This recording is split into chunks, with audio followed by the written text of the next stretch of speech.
dipersembahkan oleh Tok tok tok. Paket.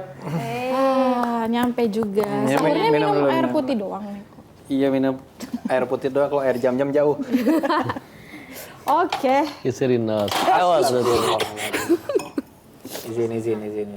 Iya, digeser aja lebih ke tengah. Terima kasih banyak Kodio. Pecahkan saja gelas itu biar ramai.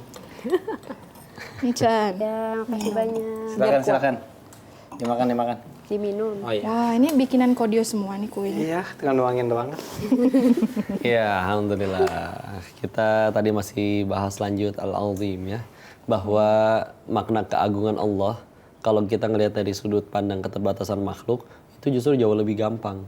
Ya, karena kita hamba jelas-jelas terbatas, perlu pertolongan sama yang punya kuasa atas segala-galanya. Tapi Allah udah nyuruh kita contoh, ngelihat terbitnya matahari setiap hari.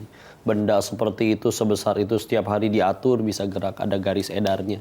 Gara-gara garis edarnya itu ketahuan, kita jadi bisa ngukur kalender, ini ada tanggal, ini ada waktu, bisa kehitung, bisa dibagi jadi sehari itu ada 24 jam, ini jadi bisa diarahin. Ya, malam lagi nggak ada matahari, ada bintang-bintang yang bahkan dulu nggak ada kompas pelaut itu ngeliatin bintang bisa tahu arah jalan. Terus ada tanda kebesaran Allah. Dari tidak ada jadi ada jadi dari tidak ada menjadi tidak ada. Ya, kita dari cuman setetes air najis akhirnya bisa sampai tumbuh besar seperti ini. Ada manfaatnya, ada kebaikannya. Segala macam itu kan tanda-tanda kebesaran Allah. Iya. Ya. Jadi kalau Allah aja sanggup melakukan itu semua, masa masalah kita aja Allah nggak sanggup beresin? Tenang aja, kitanya aja kali nggak yakin sama Allah. Karena ada seorang ateis ngobrol nih sama orang beriman. Yuk kita besok diskusi di sini jam 3 sore tepat. Oke, siap. Besoknya si ateis datang tepat waktu. Yang orang berimannya telat, ya. Baru datang sekitar 1 jam 2 jam kemudian. Ditanya, "Kenapa kamu telat?" "Iya, aku kan harus nyebrangin sungai. Terus lagi tinggi airnya dan itu dia nggak ada apapun buat nyebrang. Terus gimana? Kamu akhirnya bisa nyampe sini gimana?" "Pohonnya tiba-tiba jatuh terus kebelah jadi kebentuk perahu. Udah dia nyebrang." Diketawain. Kamu gila. Masa pohon tiba-tiba jadi bentuk perahu?" Ketawain balik. Kamu lebih gila. Langit segini besar dengan bintang, matahari, gunung sekian banyak, samudra dengan air sebanyak itu. Semua bisa terjadi dengan sendirinya. Lebih nggak masuk akal lagi. Sekedar pohon sampai jadi perahu aja kamu nggak percaya, apalagi alam sekayak gini tahu-tahu terjadi dengan sendirinya. Simsalabim, nggak mungkin. Ble. Simsalabim. Nggak mungkin. Jadi Ada yang apa? menciptakan. Prok. Masya Allah. Tapi kan kok dalam hidup kan kita pastilah harus mempersiapkan diri. Iya. Terus Harus. juga kan kita pasti ada rasa khawatir dan takut gitu kok akan masa depan kita. Nah kalau dalam Islam itu boleh nggak sih kok kalau kita khawatir takut kayak gitu? Iya. Mikirin masa depan tentu wajib ya. Mempersiapkan. Yang nggak boleh itu ya panik nggak jelas. Seolah kayak kita nggak punya Tuhan. Nyiapin nih besok mau camping. Atau besok mau kerja, berangkat kantor harus pakai pakaian yang harus ada dasinya segala macam. Tawakal aja, tidur. Besok tahu-tahu dasinya kepasang sendiri di leher. Ya nggak mungkin. Ya nggak mungkin. Ya kita siapin. Tapi ya itu dia kan maha baiknya Allah. Sambil kita mempersiapkan dan melakukan apapun itu, semuanya jadi pahala, semuanya jadi amal soleh.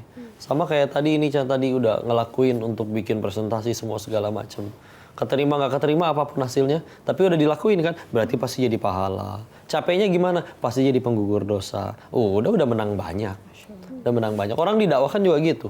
Misalkan Dr. Zakir Naik udah memualafkan misalkan banyak orang. Tahu-tahu di depan gerbang surga pas meninggal ada spanduk bertuliskan yang boleh masuk sini cuman yang udah mualafin 1.000 orang. Ternyata beliau baru 999. Ya nggak jadi. Ya masa kayak begitu? Nggak mungkin. Emang gitu Pak Rizal?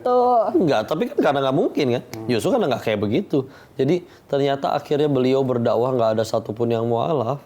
Tapi selagi niat dakwahnya lillahi ta'ala, tetap jadi pahala di sisi Allah. Tetap berhasil dia. Apalagi yang masih diragukan, silakan cerita apalagi aja. Toh Allah Maha Agung. Tinggal kita bahas nih pelan-pelan. Kalau ada yang masih belum yakin. Apa? Satu pertanyaan sih kok.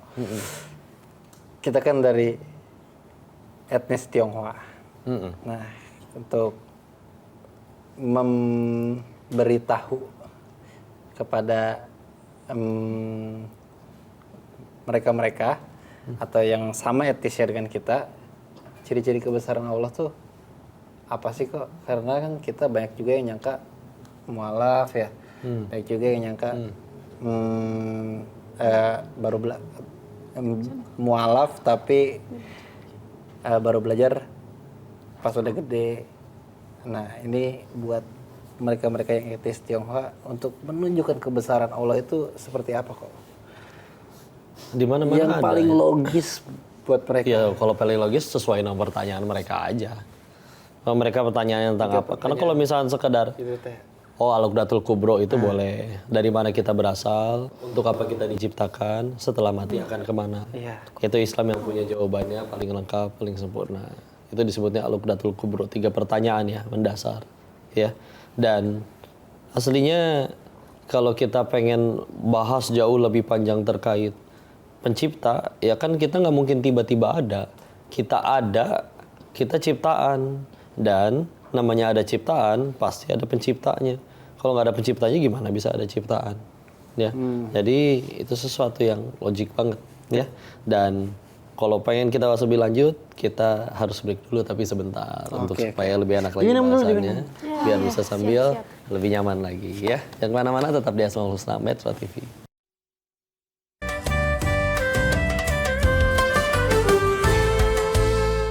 Dipersembahkan oleh Jelajahi cara baru mendapatkan informasi. Download Metro TV Extend sekarang.